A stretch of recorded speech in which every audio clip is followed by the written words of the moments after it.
Skills and competencies are the key ingredients for any successful manager and leader. Skills and competencies are what allows managers and leaders to get a better position, make better decisions, and earn more money. The competency of people you mobilize to work will determine the output you receive. As a leader, always look for people who buy into your vision. This is said by Israel Moore, the Leader's Ladder. I want to welcome all of you to Shore Academy. At Shore, we offer real engagement, real qualifications, and real success. Then, just a bit about me. My name is Bianca and I have several years of management experience. My aim is to guide the company leaders to improve their management and leadership styles and approaches. I am very excited to take you through lesson 2. With that, let's look at what we have to offer. In this lesson, we will look at the competencies and what that means for leaders. The objectives for this lesson will include: we will look at what are management and leadership competencies, how can managers and leaders apply these key competencies, and finally, key leadership styles managers and leaders should know. With that, topic number 1. What are management and leadership competencies? We have a question for you guys. What percentage of executives said competencies are important for the overall success of their business unit? Well, we have 3 options: 50%, 77%, or 93%. Please note, this question will be answered later in the lesson, so give this a good think before answering. Jumping back into our lesson. What is the difference between competencies and skills? Well, skills are learned activities or tasks that can be obtained with experience and training. But competencies are a collection of skills, knowledge, and abilities. Employees often look for specific competencies for certain roles. For example, telephone confidence is more important for a sales role. Looking at competencies versus skills, let's look at a few examples. According to Peak Performance, we can look at the following. Competencies will include self-development, communication, problem solving, and delegation. Versus skills, we see using your computer, typing a formal letter, using MS Excel effectively, and lastly, fixing the hardware on your computer. So as we can see, competencies are more broad statements, versus skills can be specific things we learn over time. With that, let's look at what are behavioral competencies. Well, behavioral competencies help define an employee's behavioral strengths that can predict the future success in a workplace. Employers often look for specific competencies for certain roles. As we said before, telephone confidence for a sales role, but these can be specific to the role and the company. That is why companies define behavioral competencies that they value. When they are hiring new employees, they will use the defined behavioral competencies to identify talent. So let's look at the categories of behavioral competency: people-based behaviors, success-based behaviors, and managerial-based behaviors. Let's look at each one individually. We can see for people-based behaviors, the following aspects apply. Show respect. We see that leaders are able to set their own ego aside and serve the people that they work with when they are able to show respect. Criticism. In order for us to give effective feedback, we also need to be able to receive feedback. It is important for managers and leaders to show that they are willing to take the feedback. Accepting others. All of this builds into a company culture that the managers and leaders want to create. So there we have 3 aspects of people-based behaviors. Looking at success-based behaviors. Decision-making. Understand the impact of your decision-making. Our decisions can make or break a project or the outcome of an objective. It is important to understand the impact of our decisions. Leaders and managers need to evaluate the situation based on their experience, skills, and knowledge. With that, make the best decision. We can also see that the competencies impact the level of decision making and the accuracy of it. We see responsibility. Managers and leaders take responsibility. It is important for leaders and managers to take responsibility for their teams, their actions, and for themselves. It is important to own up when you make a mistake. By being honest and being responsible, leaders can lead by example. Communication. We need to understand the impact of communication. Communication is missed a lot of the times by managers and leaders. An example is when you ask an employee to do something and they just don't do it, or when they do it, it is incorrect. Without effective communication, employees feel lost, regardless of how good the concept is. It is important for leaders and managers to invest in their communication skills. With that, a little sneak peek.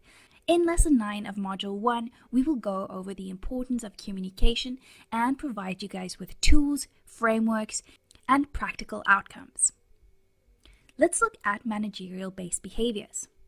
We see encourage others. It is very important for managers and leaders to acknowledge their staff. In order to encourage your staff, leaders and managers need to create effective feedback systems. The aim is to make the employees believe in themselves and build them up to achieve anything. Build effective teams. It is important for managers and leaders to have the competency needed to build effective structures and teams. When the department lacks structures, systems, we see that the quality of work varies from person to person. Employees don't use the same strategies or systems to achieve their common objectives. Employees then form bad habits with the lack of structures and with the lack of support from managers and leaders. Diverse workforce. In Module 1, Lesson 7, we will explore the different ways we are going to manage diversity in the workplace. Diversity management is one of the key competencies any manager or leader will face, regardless of the country or the culture that you are currently working in. This competency enables managers and leaders to effectively manage any team and overcome barriers to effective diversity management. With that, let's answer the question we asked right at the beginning of the lesson. What percentage of executives said competencies are important for the overall success of their business unit? Well, the answer is 93%. As we see, this is a very important topic throughout the company. We need to invest in developing all work-related competencies. So let's look at more practical approaches that we can take as managers and leaders. Top core leadership and management competencies to know. We see leading yourself, leading others, and finally, leading the organization. So let's look at each of them individually and understand the concepts more. Leading yourself. It means you are setting your own set of values, standards, and ethics. The aim is to keep them and to create values and standards that will help your leadership and management style grow. We see the following components of this competency. Demonstrate ethics and integrity. In Lesson 3, I will teach you the value of integrity and how to use it as part of your leadership and management toolkit. As a leader and manager, you need to establish which business ethics you value. You will also have to establish if you use integrity in your management and leadership style. Increase your capacity to learn.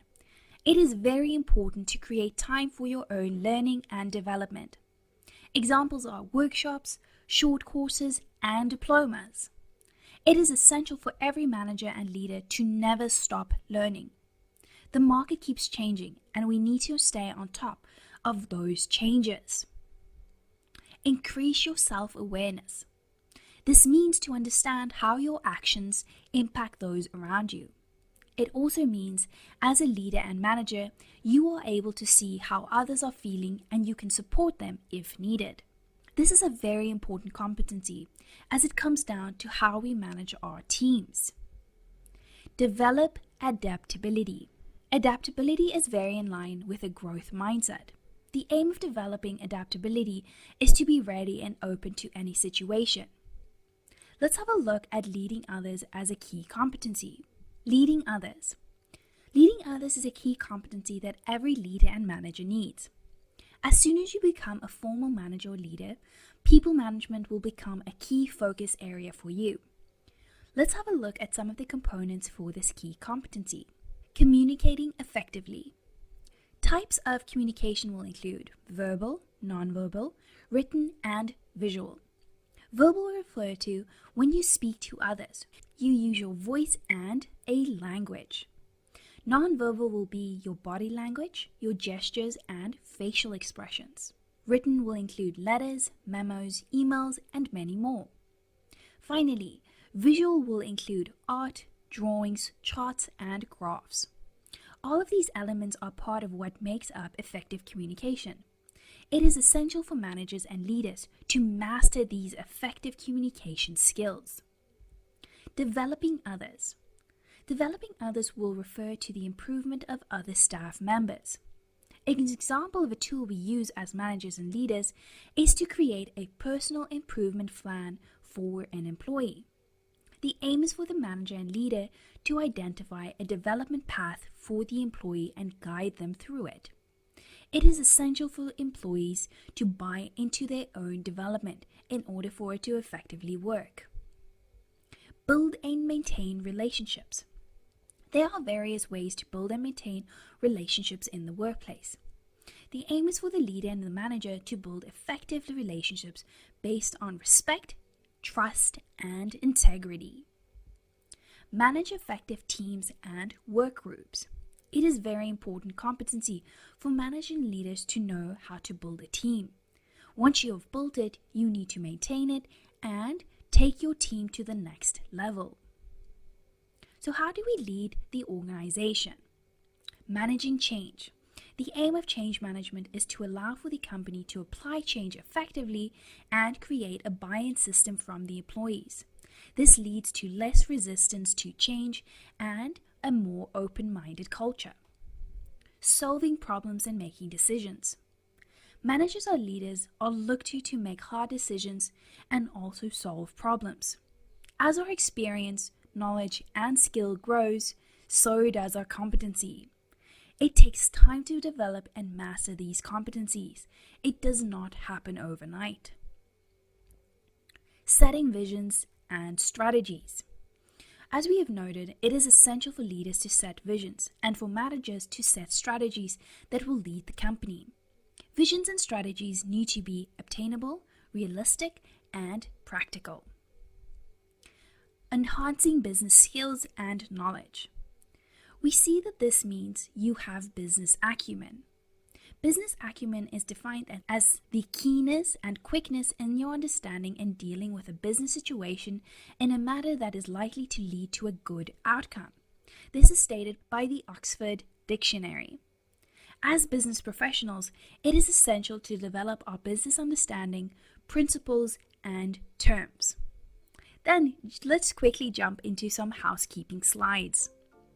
Remember, if you have any questions, please chat to Morpheus.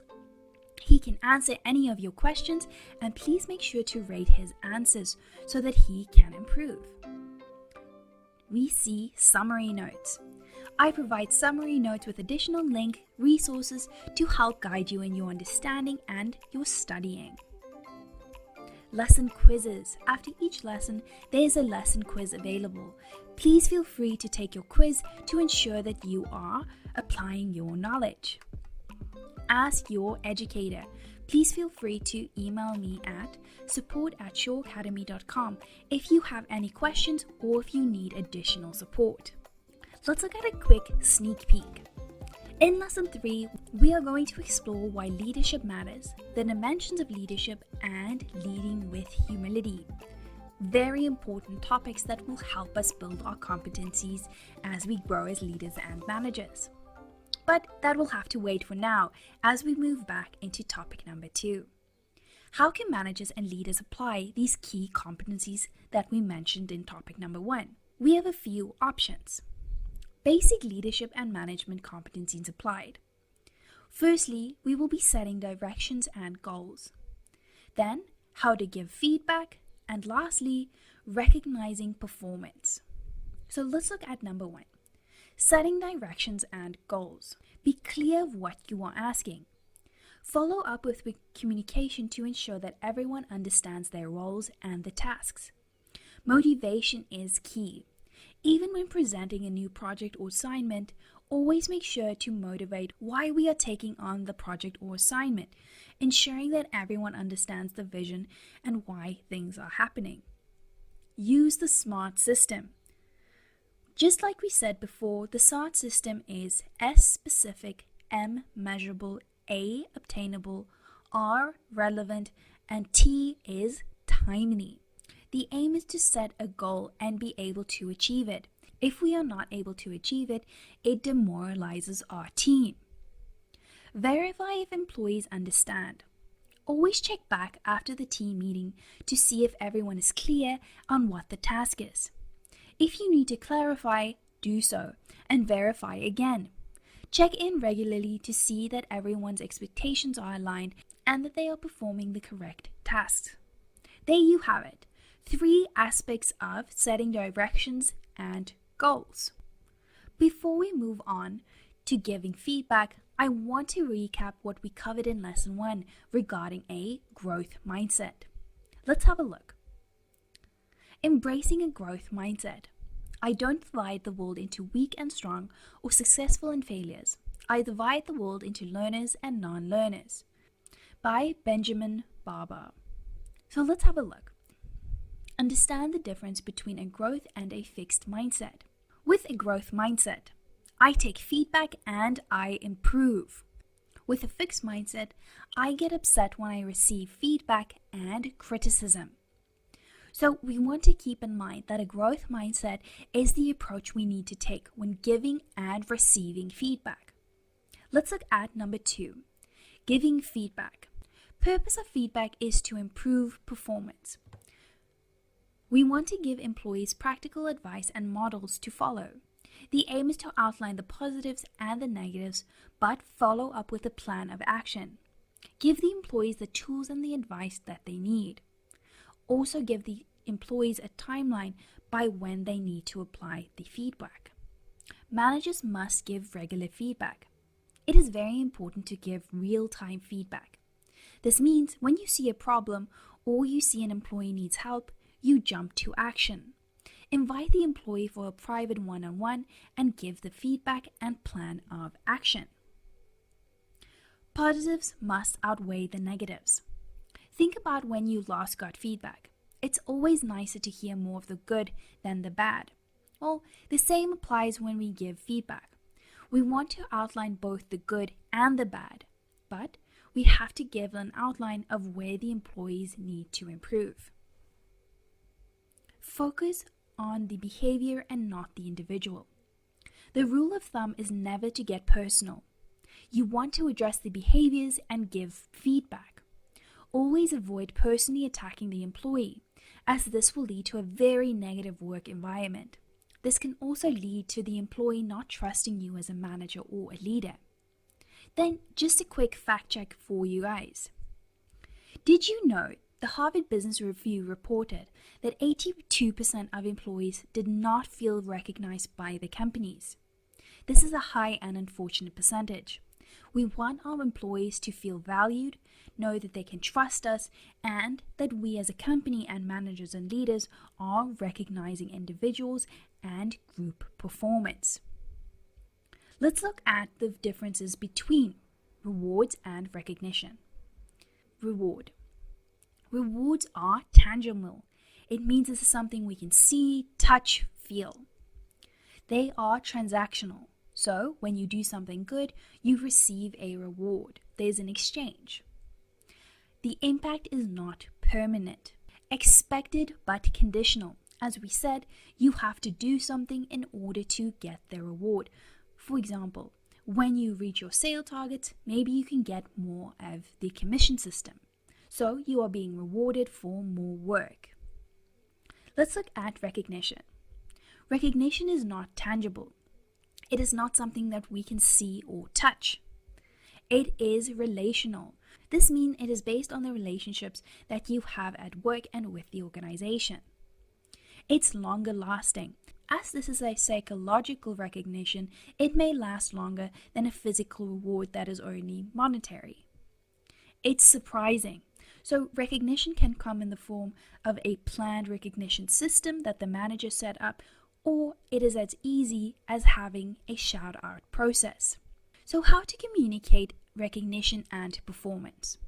The lack of recognition takes a terrible toll on morale, productivity, and ultimately the profit of the organization.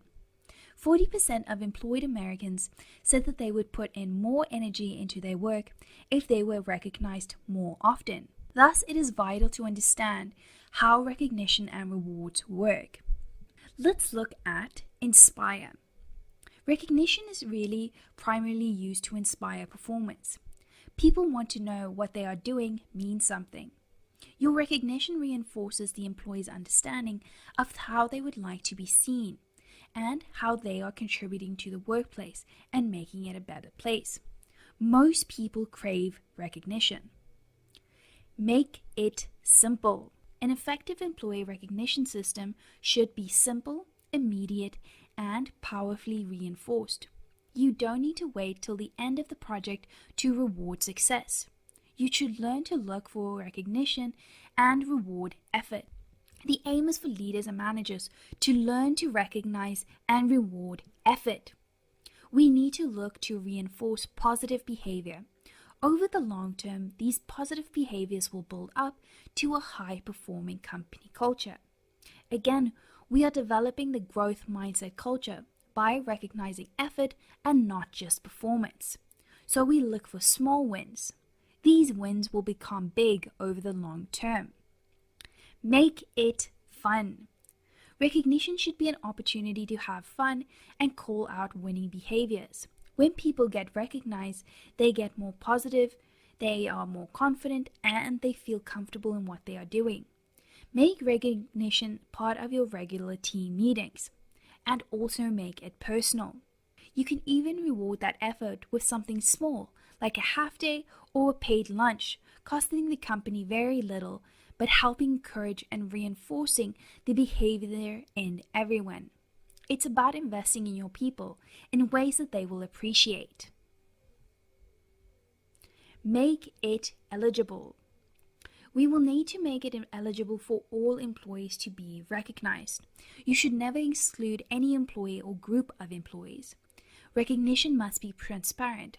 Make sure everyone knows the specific information about the behaviors and actions that are being rewarded and recognized. Let's look at topic number 3.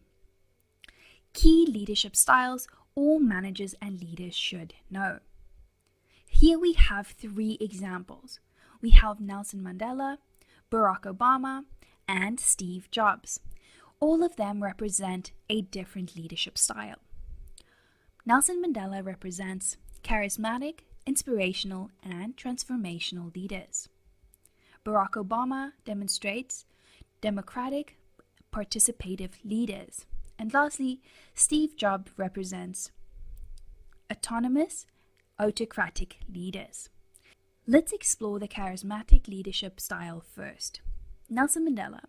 One of the most difficult things is not to change society, but to change yourself. With that, we will look at the charismatic, inspirational, transformational leader. These leaders are those who take center stage and inspire others to act. This type of leadership causes a change in the individuals and the social system.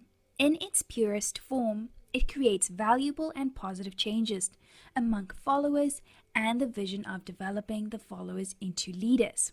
Let's look at the following aspects. Seek to inspire.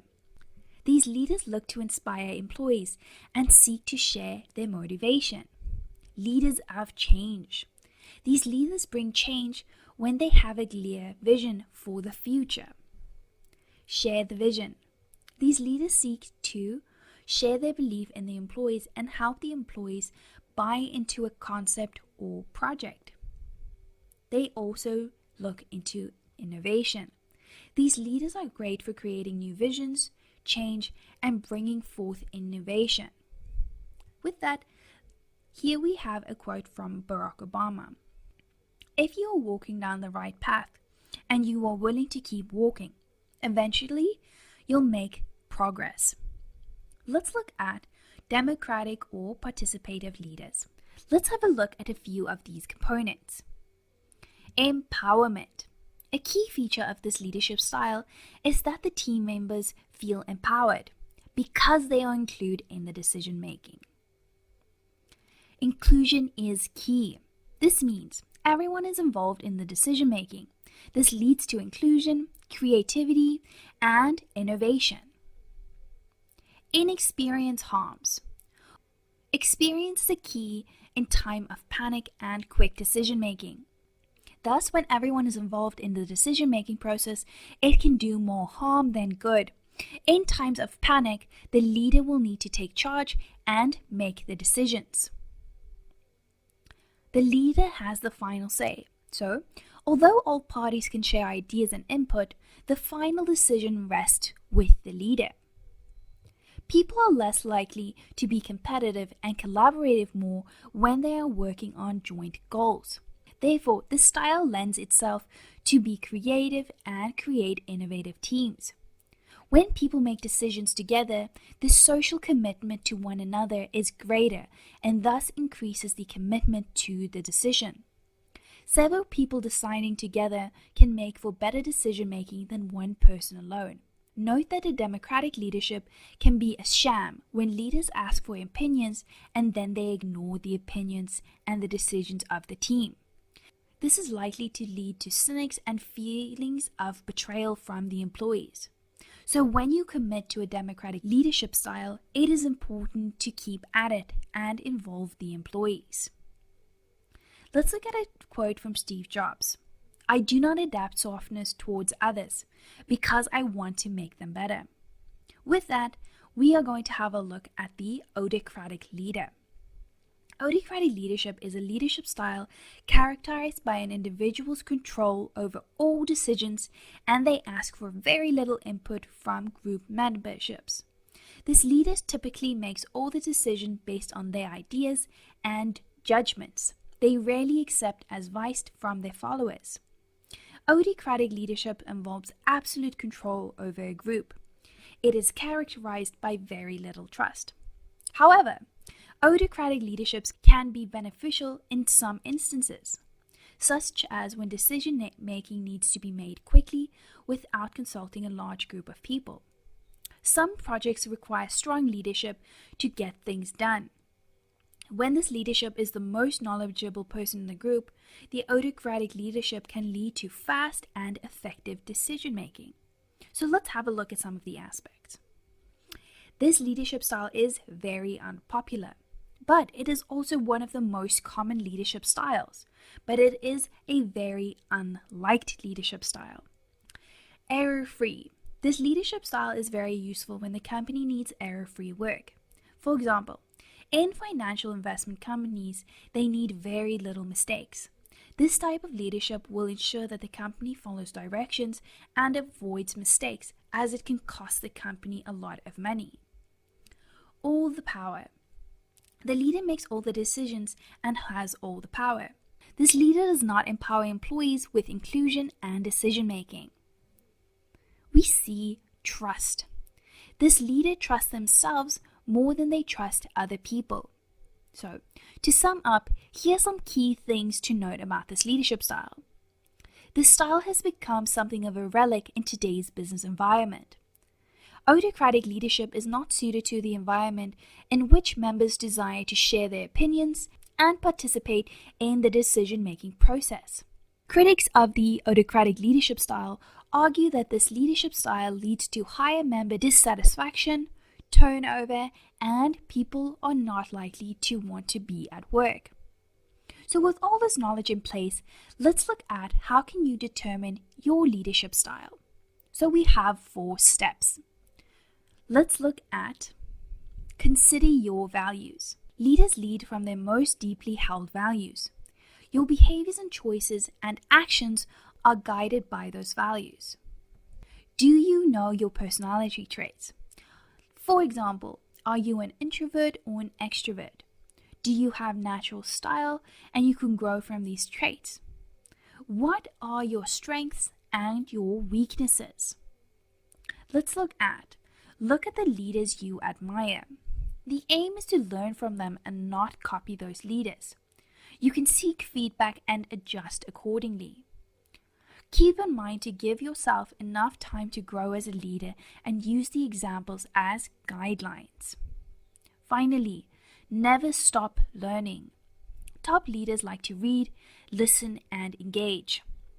My top leadership tips include: read the opinions of others and discover the ways in which you agree or disagree. Also debate topics that you have read about with your team. It is great to expand on your knowledge and bring that learning culture and mindset back to your team to improve the way that you work and understand each other. As we end this lesson, I want to remind you all of the options we have for you in regards with your schedules and other resources we have available. Your class, your time. You can change your class date and time at any point. You can also restart this course schedule entirely to fit your current need. Finally, watch at any time. You can watch the live recordings or go back and recap to ensure that you have time to review the material. Just a reminder that in your Module 1 toolkit, we see the following. You can get your module notes, lesson slides, and bonus contents. I built everything so it is easy to understand and that you can gain access to additional resources. Just a rule of thumb, students who purchase the toolkits are 5 times more likely to achieve their goals. This has been a lesson packed full of competencies, skills, rewards, recognitions, and leadership styles. I want to remind you all that in Lesson 3, we are going to focus on the importance of leadership dimensions, and humility. I am very excited to jump into Lesson 3 with you guys and use the knowledge to build your competencies. With that, thank you all for attending this lesson, and I will speak to you all soon.